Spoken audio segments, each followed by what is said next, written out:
نحمده ونصلي على رسوله الكريم اما بعد فاعوذ باللہ من الشیطان الرجیم بسم اللہ الرحمن الرحیم۔ انسان مرنے کے بعد کہاں جاتا ہے؟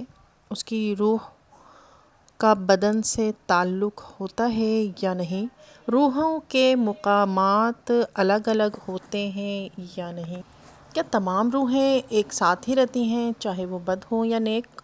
اور کیا ایک روح جسم سے نکل کر دوسرے جسم میں داخل ہو سکتی ہے یا نہیں؟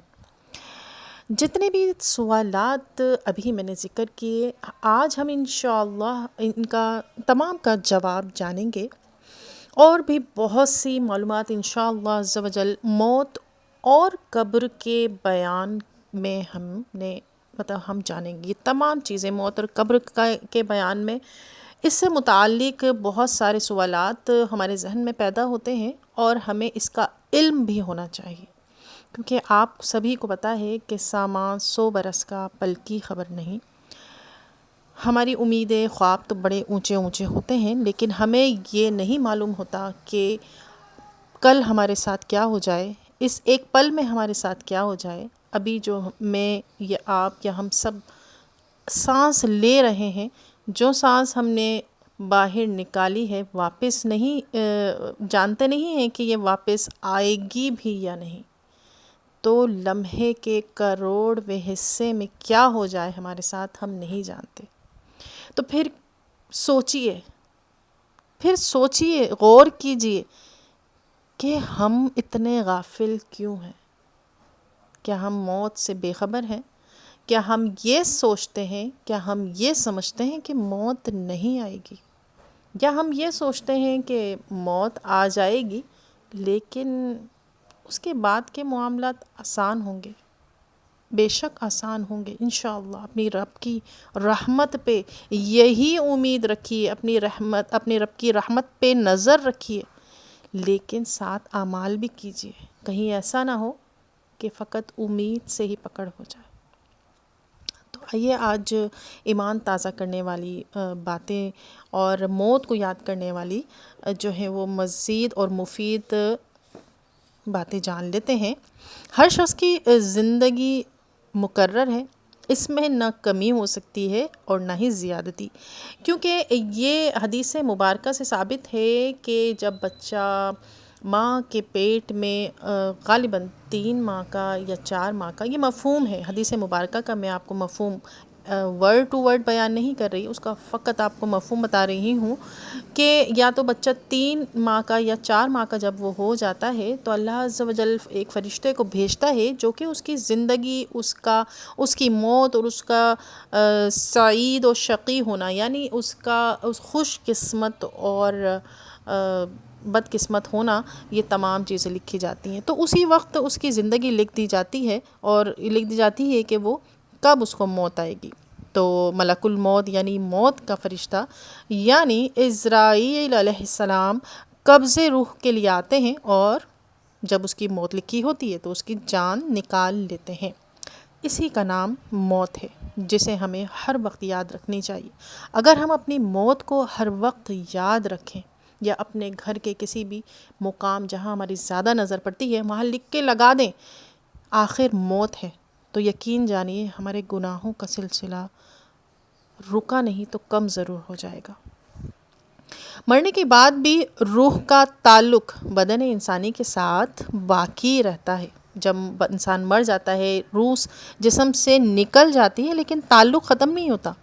اسی لیے بدن پر جو کچھ بھی گزرے گی، روح اس سے ضرور آگاہ متاثر ہوتی ہے، جس طرح دنیاوی زندگی میں ہوتی ہے، بلکہ اس سے زیادہ۔ جیسے اب ہمارے جسم میں تو روح موجود ہے نا، دنیاوی زندگی میں ہم کس قدر متاثر ہوتے ہیں جب ہمارے جسم پر، یعنی ہماری روح کس قدر متاثر ہوتی ہے کہ جب ہمارے جسم پہ کوئی ایک سوئی بھی چبھتی ہے، تو سوچئے کہ مرنے کے بعد اس سے کہیں زیادہ روح متاثر ہوگی کہ جب ہمارے جسم پر کوئی بھی چیز جو ہے وہ اثر انداز ہوگی۔ اور روح کے لیے خاص اپنی راحت و کلفت، یعنی آرام جو ہوتا ہے جسم کا، اپنی راحت و کلفت کے الگ سبب ہیں، یعنی روح کے الگ سبب ہیں جن سے وہ خوش ہوتی ہے یا غم پیدا ہوتا ہے روح کے لیے یہ خاص چیز ہے۔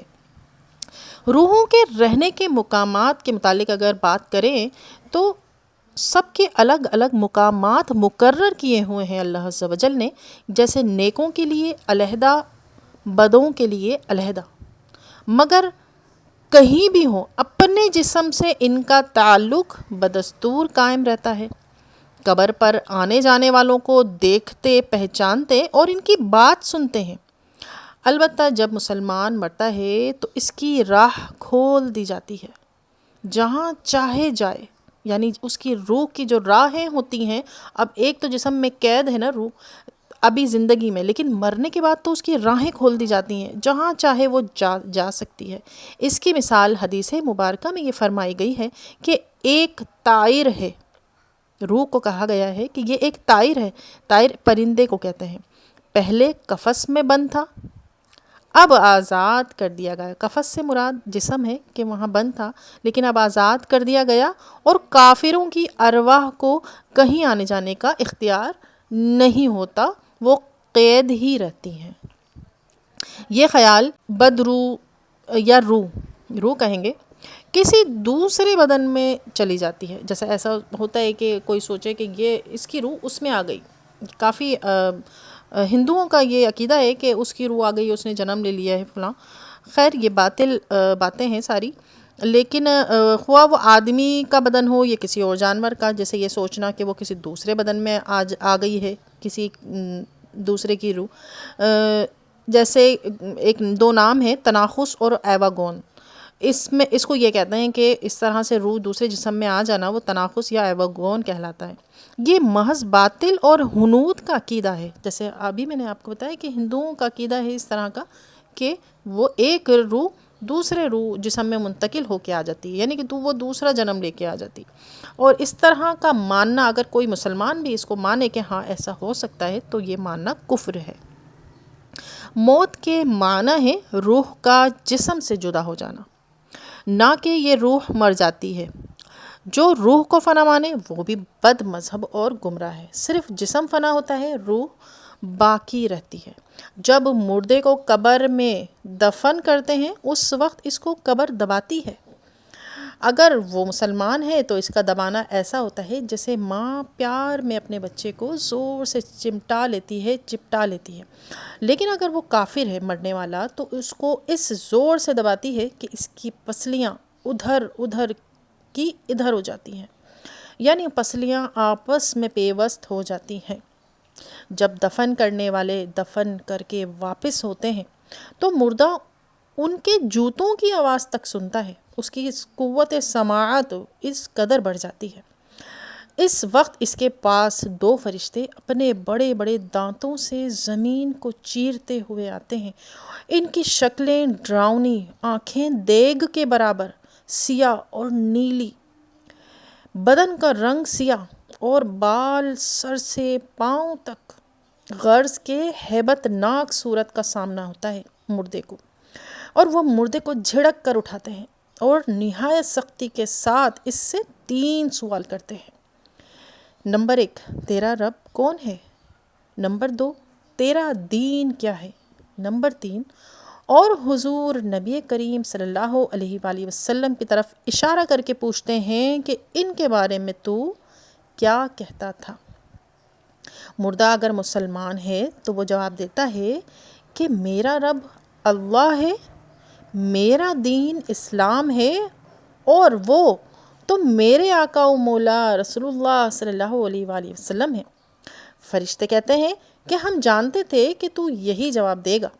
پھر اس کی قبر جہاں تک نگاہ پہنچے گی کشادہ کر دی جاتی ہے، جنت کی خوشبو اس کے آس پاس رہتی ہے، اس کے پاس آتی رہے گی، اور جنت کا بستر، جنت کا لباس اسے مہیا کیا جائے گا، اور اسے کہا جائے گا کہ تو سو جیسے دلہا سوتا ہے۔ اس کے بعد مردے کا بیان کیا گیا ہے کہ جب مردہ یا کافر منافق مرتا ہے تو کسی سوال کا جواب نہ دے سکے گا، بلکہ ہر بار یہی کہے گا، تینوں سوال کے جواب میں کہے گا کہ مجھے تو کچھ معلوم ہی نہیں، میں لوگوں کو کہتے سنتا تھا، خود بھی کہتا تھا، جیسا سنتا تھا ویسا ہی کہتا تھا۔ اس وقت ایک پکارنے والا آسمان سے ندا کرتا ہے کہ یہ جھوٹا ہے، اس کے لیے آگ کا بچھونا بچھا دو، آگ کا لباس پہنا دو اور جہنم کی طرف دروازہ کھول دو۔ دوزخ کی گرمی اور تپش اس کو پہنچے گی اور اس پر عذاب دینے کے لیے وہ فرشتے مقرر ہوں گے جو اندھے اور بہرے ہوں گے۔ وہ لوہے کے بڑے بڑے گرزوں سے اسے مارتے رہیں گے، نیز سانپ، بچھو وغیرہ اب عذاب پہنچاتے رہیں گے اور اس کے برے اعمال کتے، بھیڑیے وغیرہ موذی جانوروں کی شکل بن کر اسے ایذا پہنچاتے رہیں گے، جبکہ نیکوں کے نیک اعمال مقبول، پسندیدہ اور محبوب صورت و شکل میں اسے سکون و انس دیں گے۔ یہاں پر جو مسلمان کا ذکر ہوا ہے کہ کسی مسلمان سے یہ 3 سوال ہوں گے، تو وہاں مسلمان نیک بندوں سے مراد ہے، لیکن جو گناہ گار ہیں اللہ کریم ان کا معاملہ آسان کرے، ان کے معاملات ہو سکتا ہے کچھ اور ہوں۔ یہاں نیکوں کے جو مقبول اعمال ہوتے ہیں ان کے بارے میں ذکر ہے۔ بعض گناہ گار مسلمان بھی قبر میں عذاب ہوگا، جیسے کہ ابھی میں نے آپ کو بتایا کہ یہ نیکوں کے بارے میں ذکر کیا گیا تھا کہ جو ان کو کہا جائے گا کہ تم دلہا کی طرح سو جاؤ، لیکن جو گناہ گار ہوں گے ان کو قبر میں عذاب ہوگا، ان کی معصیت اور نافرمانی کے لائق، جو انہوں نے گناہ کیے ہوں گے، جو انہوں نے نافرمانیاں کی ہوں گی، تو اسی کے لائق ان کو عذاب دیا جائے گا۔ پھر مسلمانوں کے صدقات جو ہوتے ہیں، خیرات ہوتے ہیں، دعائے مغفرت جو ان کے لیے، مسلمانوں کے لیے کی جاتی ہیں، جو ہمارے نیک اولاد ہوتی ہے یا ہمارے رشتہ دار کم سے کم 40 دن تک تو وہ کرتے ہی ہیں، دعائیں، صدقات، خیرات مغفرت وغیرہ، احصال ثواب کرتے ہیں۔ اس طرح کے دوسرے طریقے ہیں جو اس کے عذاب میں تخفیف پیدا کرتے ہیں۔ یہ جو کہتا ہے نا کہ نہیں 40واں کچھ نہیں، یا تیجا کچھ نہیں، یا احصال ثواب کچھ نہیں، تو نہ کریں جو نہیں مانتے، لیکن اس کا کرنا ہمارے اپنوں کے جو مردہ ہوتے ہیں، مر جاتے ہیں، ان کے عذاب میں تخفیف یعنی کمی کا باعث بنتا ہے اور کمی ہو جاتی ہے۔ یوں ہی ان کے پیرانے اعظام جو مرنے والے کے پیر ہوتے ہیں یا مذہب کے امام ہوتے ہیں یا اولیاء کرام کی شفاعت بھی اس میں شامل ہوتی ہے، یا محض رحمت خداوندی سے جب وہ چاہے نجات پائے گا انشاءاللہ عز و جل۔ اگر یہ سب نہیں ہے تو رحمت خداوندی تو ہے ہی، بے شک ہمارا ایمان ہے۔ زندوں کے نیک اعمال سے مردہ مسلمانوں کو ثواب ملتا ہے اور فائدہ پہنچتا ہے، جیسے کہ ابھی ہم نے سنا، قرآن کریم کی تلاوت، درود شریف، کلمہ طیبہ، اور مردوں کو ان تمام اپنے نیک اعمال کا ثواب جو ہے وہ ان کے حق میں فائدہ اور بخشش جو ہے وہ کا سامان بنتا ہے۔ مردہ اگر قبر میں دفن نہ کیا جائے تو جہاں پڑا رہے گا یا پھینک دیا گیا ہے، غرض کہیں بھی ہو، اس سے وہی سوالات ہوں گے، وہی اس کی قبر ہے جہاں وہ پڑا ہے، وہی ثواب یا عذاب اسے پہنچایا جائے گا۔ یہاں تک کہ جیسے شیر وغیرہ کوئی درندہ کھا گیا تو وہ اس کے پیٹ میں سوال ہوں گے، ثواب جو کچھ ہوا اسے وہ پہنچے گا، ٹھیک ہے۔ جہاں کہیں بھی وہ مرا ہے، پڑا ہے، سمندر میں پڑا ہے، اس کو مچھلیاں کھا گئی ہیں، اس کو شیر کھا گئے، تو وہیں پر جہاں وہ موجود ہے اس وقت، پیٹ میں، قبر، مٹی میں، سمندر میں، پانی میں، آگ میں، وہیں اس سے سوالات کیے جائیں گے اور وہیں اس کو عذاب اور ثواب دیا جائے گا۔ جسم اگرچہ گل سڑ جائے، خاک ہو جائے، گوشت، ہڈیاں راکھ ہو جائیں، جیسے کہ ابھی ذکر کیا کہ کہیں بھی ذرہ ذرہ منتشر ہو جائے، مگر اس کے جو اجزائے اصلیہ ہوتے ہیں نا وہ قیامت تک باقی رہیں گے، اور جس سے جسم بنے گا وہ عذاب اور ثواب انہی پر وارد ہوگا اور انہی پر روز قیامت دوبارہ ترکیب جو ہے وہ جسم کی فرمائی جائے گی، یعنی دوبارہ وہ جسم جمع ہوگا اور اسی جسم میں روح پھونکی جائے گی، روح کا اعادہ کیا جائے گا اور اسی کا نام حشر ہوگا۔ عذاب و تعمیم قبر حق ہے اور ان کا انکار وہی کرے گا جو گمراہ ہوگا۔